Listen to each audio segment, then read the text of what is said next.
Time అవుతుంది.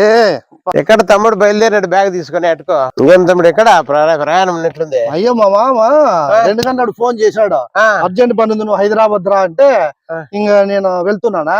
ఉన్నట్టుండి పోతాను. ట్రైన్ లోనా? ట్రైన్ లో కాదు, స్లీపర్ బస్ రా. స్లీపర్ బస్ 1600 బస్ ఛార్జీనే. ఏసీను పండుకొని పోయేది 1600. 1600 మళ్ళీ ఏంటంటే ఇప్పుడు అనంతపూర్ లో ఇప్పుడు బయలుదేరిన మనకు బస్సు 3-3:30 గంటలు హైదరాబాద్ హైవే కాబట్టి 150-180 ఒకసారి 200 స్పీడ్ తో కూడా కొట్టాడు.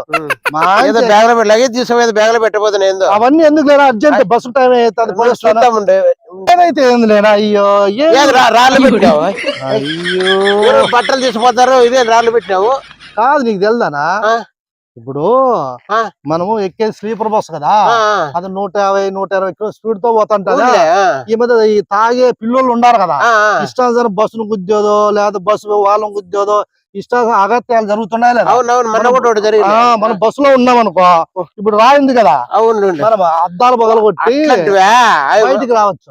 దీన్ని బట్టి ప్రతి బస్సు సీట్ లోను 3 కేజీలు రాయి పెట్టేది మేలు అనిపిస్తుంది. వాళ్ళు ఒకవేళ పెట్టలేదు అనుకో, మనమే పెట్టుకొని పోతే మేలు. పగలు కొట్టి బయటపడేదానికి ప్రాణాలు కాపాడినట్లయితే. అందుకే 3 రాళ్ళు పెట్టుకున్నా, మన ప్రాణం మనం కాపాడుకోవచ్చు. 3 రాళ్ళు పెట్టుకున్నా. ఇది నాకొకటి, మన ప్రాణాలు మనం కాపాడుకోవడం కాదు, ప్యాసింజర్లు ఉంటారు కదా ఇంకా ప్రయాణికులు, వాళ్ళ ప్రాణాలు కాపాడాల్సిన బాధ్యత మన పైన ఉంది. 2 రాళ్ళు ఇస్తే వాళ్ళ కొట్టుకుంటారు అనమాట. అట్లా మంచి పనిలే. పోయిస్తున్నా బస్సులో కూడా రాళ్ళు పెట్టమని చెప్పేది. పోయిస్తున్నావు. నువ్వు కూడా ఎప్పుడైనా పోతే రాయి పెట్టుకో.